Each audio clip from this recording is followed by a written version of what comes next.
All right, welcome in. New Carps Corner. A lot of things going on. NFL free agency is absolutely insane. Things are happening just as I'm preparing to record this and break everything down about Deshaun Watson, Baker Mayfield, DeVante Adams, Aaron Rodgers, Matt Ryan, all of these things just swirling in the air. More information comes in. This is going to be something that's going to be further down the line, but because of the gravity of the situation, we're going to forget about the fact that, you've got 15 seeds losing to 2 seeds. Kentucky's getting bounced from the tournament. Iowa's losing. I mean, all these brackets are basically destroyed. And we're going to sit here and analyze that on a Friday as we're sitting here looking at this and understanding that, you know what? Crazy things are happening right now. And apparently Deshaun Watson, as per Adam Schefter, has changed course. And he has decided that he is going to be going to the Cleveland Browns. I mean, wait for it. The Cleveland Browns. One more time. The Cleveland Browns. I came out and said, there's a lot of girls that used to want to date me in this world, or I wanted to date in this world that didn't want to date me when I was in college. And, Cleveland fans just keep on dreaming. It's remarkable to see this. I'm excited for Cleveland fans. This is like the first good news they've gotten in a long time. Usually they're the team that everybody wants to leave. Usually Cleveland is the city that everyone wants to leave from. They got LeBron James, only to be left by LeBron James. This is the biggest news for Cleveland fans since LeBron James came back and announced he was returning to Cleveland and ultimately delivered that city a championship. Deshaun Watson heading to Cleveland, I think, is the biggest upset you're going to find. Carolina was in play. New Orleans was out there. Heck, Atlanta, they're wanting to move on from Matt Ryan, move on from a guy who took them to a Super Bowl and slide on out of there. Deal him around, and that would have started a whole new carousel. But and they're calling in rappers and Quavo and everybody else. It's the ATL. I mean, it's the gem of the center of the South right there, Southeast, and people love it. But in a stunning turn of events, apparently Deshaun Watson's prepared to waive his no trade to the Cleveland Browns, and now they're going to have to pony up some players, pony up some draft picks to get this thing ultimately figured out. What are they going to give up? I mean, Carolina was reportedly offering 3 1s. I'd imagine it's 2 1s and a great player, or 3 1s and a great player, 2 1s, a 2 and a player. I don't know. We'll see how this all breaks out. There's going to be a lot that ultimately happens. But the fact that Deshaun Watson chose the Cleveland Browns. And so the first question you have to ask yourself when you look at this is why? Why Cleveland over New Orleans? Why Cleveland over Carolina? Why Cleveland over Atlanta? You look at Carolina. Tepper, they're willing to spend big bucks. Their ownership group, they've got some good weapons. I think Matt Rule's a heck of an offensive mind. You'll be able to work some things around. You're in a very winnable division. You're in the NFC. And I know Russell Wilson came out and said, hey, you know what? Great competitors. They don't think about that. And that's true. But when you start factoring all of this stuff in, those things do make a little bit of a difference. So Carolina, plus played at Clemson, and let's not honestly wash away the fact that, there are some legal issues surrounding Deshaun Watson. And there are people who aren't going to be happy that he's coming to their team. There are people that are going to be elated. And so going to a friendly environment, I think, matters. Carolina, you're just up the road from Clemson. You're a state away. They're not the North Carolina Panthers. They call themselves the Carolina Panthers. They like to pull it all in. And so because of that, it's going to be a friendly environment. You're going to get the benefit of the doubt from most people. There's nothing legally on a criminal element that's going to happen. And so people are more willing to give the benefit of the doubt to someone that they like and someone that they know. But they've got a lot of things that you can check the boxes for. New Orleans, similarly, cleared a lot of cap space, moved dollars into the future. And because of that, okay, what could we possibly do? We've got a really good roster.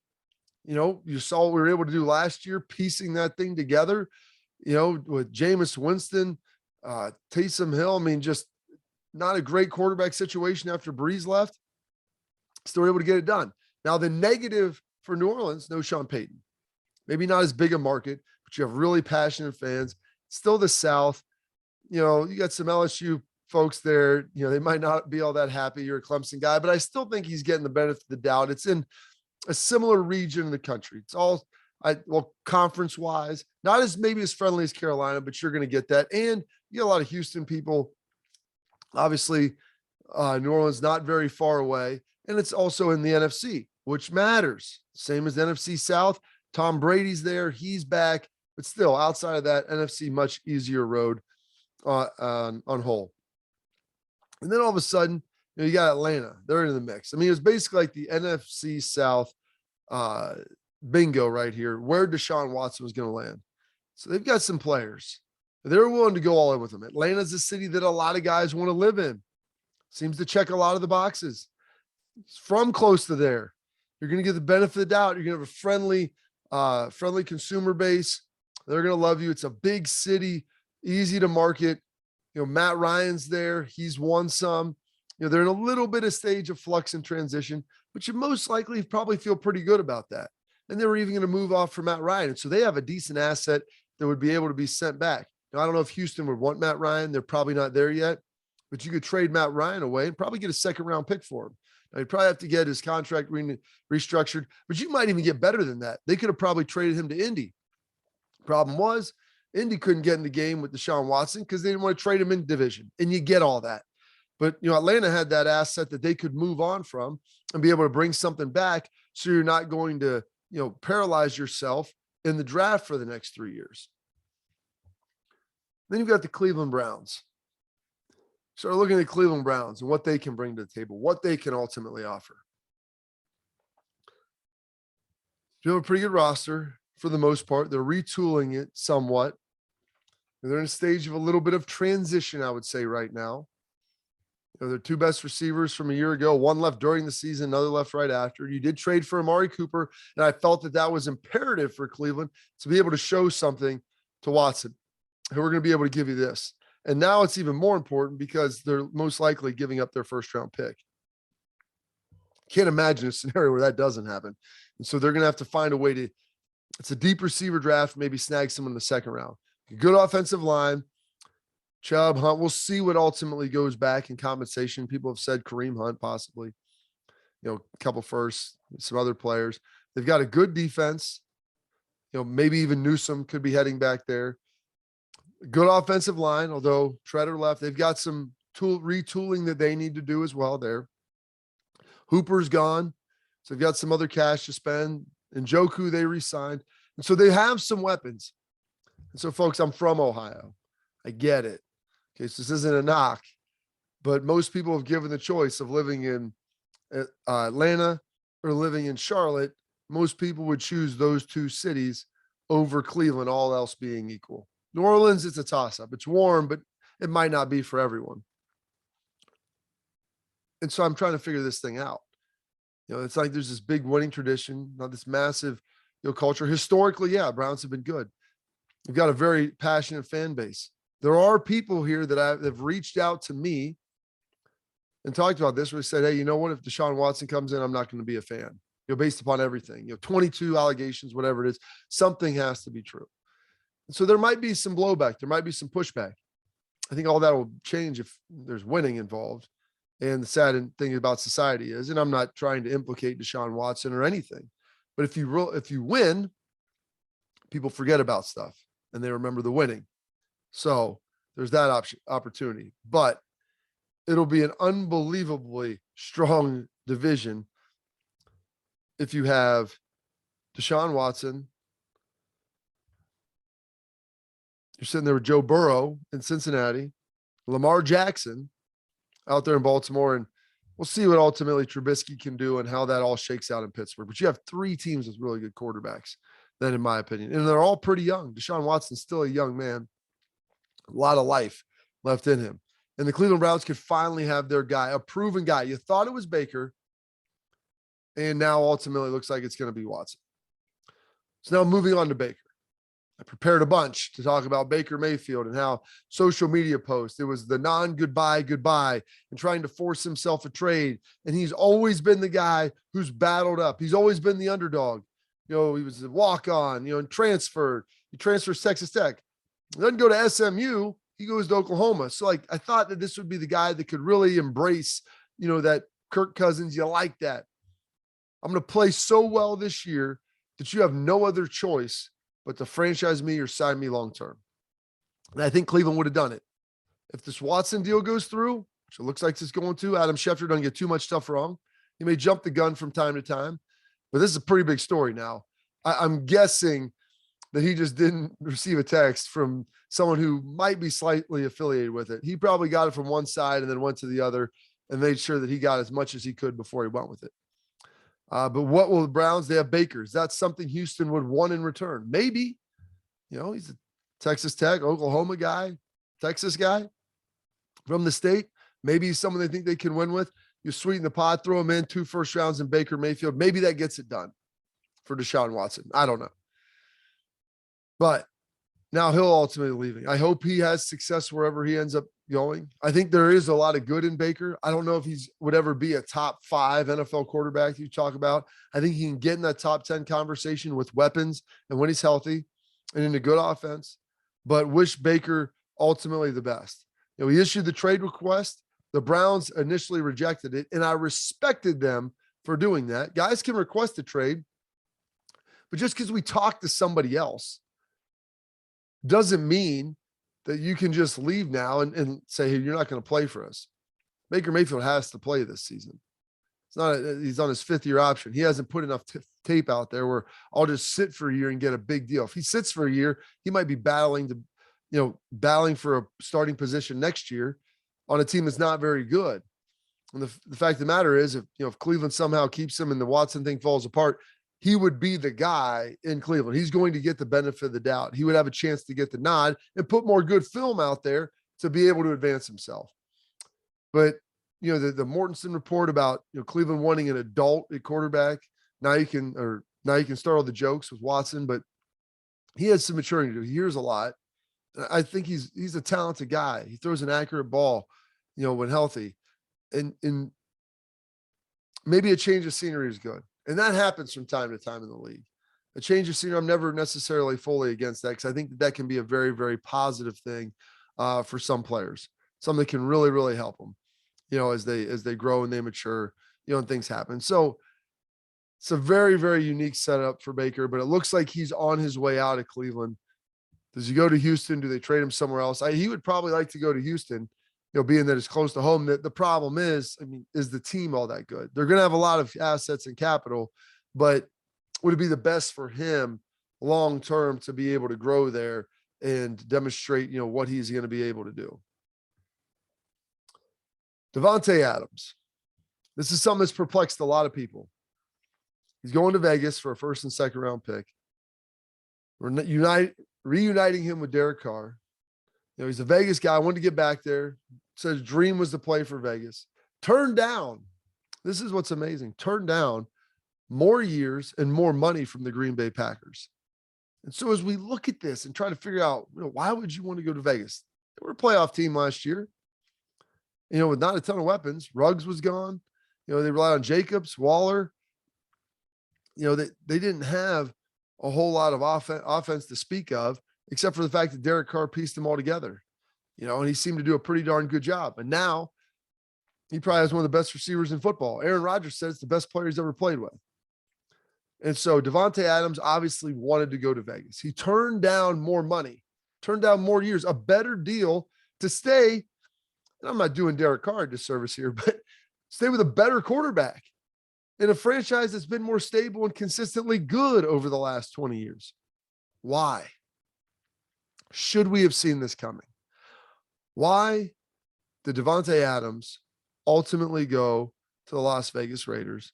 And was this something that we should have known before last season? Let's take a look at this. Read the tea leaves here. Remember when I was at Aaron and DeVante, they tweeted out, and I can't remember who did it first, the Last Dance deal. And this is with Jordan and Pippen and everything. And they've got the Last Dance for them. And it's Aaron and DeVante. One of them liked it. The other one tweeted it or put it on Instagram, whatever. And we all thought that was related to Aaron Rodgers, the fact that he wouldn't be back. Because I was of the belief the Green Bay Packers, if Aaron Rodgers isn't coming back, they'll franchise Adams, but they would trade him. Like, there's no point in having him there when you're going to go through like a pseudo rebuild at that point. You don't need a highly paid receiver. And I don't think DeVante Adams would have wanted to come back without Aaron Rodgers. So I figured before he signed any deal, he would know what Aaron was ultimately going to do. So he thought he would know. But here's the question. Did Rodgers know? Was that tweet more about DeVante Adams leaving than it was Aaron Rodgers? Aaron Rodgers and Adams, I'm not saying that Aaron knew implicitly, but I guarantee you they've had conversations. They're both West Coast guys. And if DeVante Adams thought, hey, it's my dream to go play in Vegas, and I know Derek, he played together, we're friends and all this stuff. And if that's the case, like, Aaron would have known that. I don't think he'd take offense to it. Maybe a little, like, and been upset. But maybe that's what Aaron was struggling with coming back. If I'm going back to Green Bay, there's a good chance it's going to be without DeVante Adams. He might be going to Vegas. Maybe Aaron knew that, and that's where his hangup was. And so he's going to get compensation. They're getting a first and second round draft pick for DeVante Adams to ultimately return to Las Vegas. But still, those are picks. It's a deep receiver draft. He had a guy who was a proven commodity, one of the best in the NFL, the best player, as per Aaron Rodgers' words, that he ever played with. He played with Jordy Nelson. He played with Randall Cobb, Greg Jennings, Jones. I mean, he played with some really good players. He said DeVante Adams was the best, and I think he was accurate in saying that. But did he know, or did he at least have an inkling? Because I believe that he probably did. And that tweet, the post on Instagram, whatever it was about the last dance, I think was ultimately, as we look back on it in retrospect, should have been reading the tea leaves, checking the scores, was more about DeVante Adams leaving than maybe even potentially Aaron Rodgers. And not that Aaron couldn't have left or maybe even just retired, but maybe DeVante knew that he was on his way out as well. I think it's worth talking because you don't turn down more money in more years with a Hall of Fame quarterback and a chance to win a Super Bowl unless this is something that you've had in your mind for a long time. And it just took the Raiders moving to Vegas for DeVante Adams to ultimately want to go there. Rams getting better, making some big news, and I think getting one of the best receiver values you're going to find. I've been a huge fan of Allen Robinson for a long time. Dude led the league in receptions, close to the top in yards. He had Blake Bortles as his quarterback. They're piecing that thing together, in Chicago over the last couple of years, and he's still up there near the top in a lot of his statistical categories. Still a fantasy monster. I know fantasy isn't the end of everything, but for receiving, I think that it does matter a lot, and those stats can tell you a story. But 3 years, $46.5 million, $30 million guaranteed. So now looking at it, you're basically getting probably 30 over the first 2 years that are guaranteed, and you feel good about that, $15 million a year.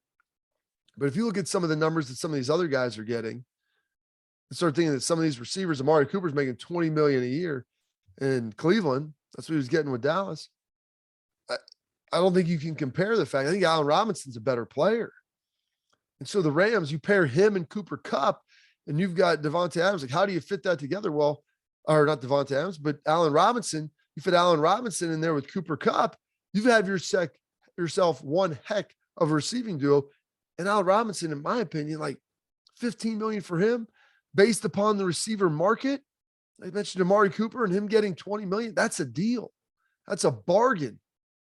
Because he was doing this stuff with Blake Bortles down in Jacksonville, up in Chicago, when they had a quarterback carousel and trying to figure that darn thing out. Now, the Rams lost Von Bell. That's going to hurt a little bit. Or Von Miller. Not Von Bell. They lost Von Miller. And so Von Miller's on his way out. He's going to Buffalo. Why that? Why up there? I think they got a good chance to win. Surprised to see that ultimately happen. But this is huge for Matt Stafford. He is going to have two of the best receivers now in the NFL with him. We'll wait and see what happens with Odell Beckham Jr., where he goes. And I don't know if he'd re-sign there or not and how all that ultimately looks. But Rams, I mean, they've got two really potent weapons and a great quarterback as well. Language matters in contracts. And Randy Gregory basically turned down an identical monetary deal from Dallas to go to Denver. Now, Dallas, they'd invested in Randy Gregory. They'd given him a million chances, a bazillion chances. It seemed like it finally paid off. He was playing good football and was going to finally get paid. for being an elite pass rusher.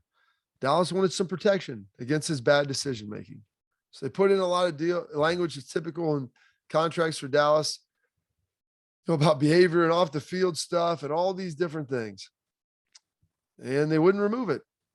So what does he ultimately do? Choose the Denver Broncos. Played for the Cowboys. Those are things they've had in there for a long time. And you know what? And I get Randy Gregory's side of it. Hey, I want to make sure I'm getting every dime of this. And maybe even threw out there, you should trust me and don't put it in there. And I get Dallas's side of this, saying, hey, we're going to pay you a heck of a lot of money. And we've invested in you a lot already. We gave you a chance when maybe no one else would have anymore.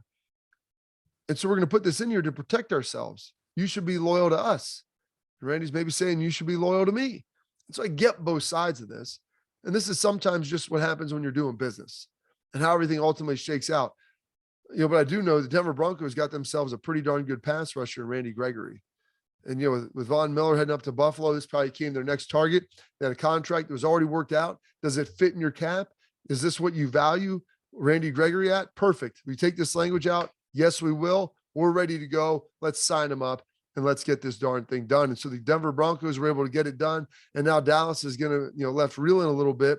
They got to start figuring this thing out with what's going on, because they had a really talented young pass rusher that they were going to be able to pay and reward. And listen, and they were going to be able to reap some of those benefits of investing in him for so long and giving him all those opportunities. But it is a wild and raucous NFL free agency period. It is gobbling up March Madness. As much as we love college basketball, there is so much that's happening with the NFL, and we're just getting to a little bit of it. There is still a ton more that's going to be happening and things that will be shaken out here over the next couple of days and maybe even over the next week. As there's still going to be more movement with the quarterback carousel and other guys that remain to be signed. And some of the signings that have already happened that we really haven't had time to dive into. Was traveling a little bit, went down south to Jacksonville. So going to have some more stuff to dive in. We'll get you going early next week with all of it. But thanks for tuning in to this edition of Carps Corner, especially eventful one when we start talking about quarterbacks and potentially Cleveland landing Deshaun Watson. Thank you.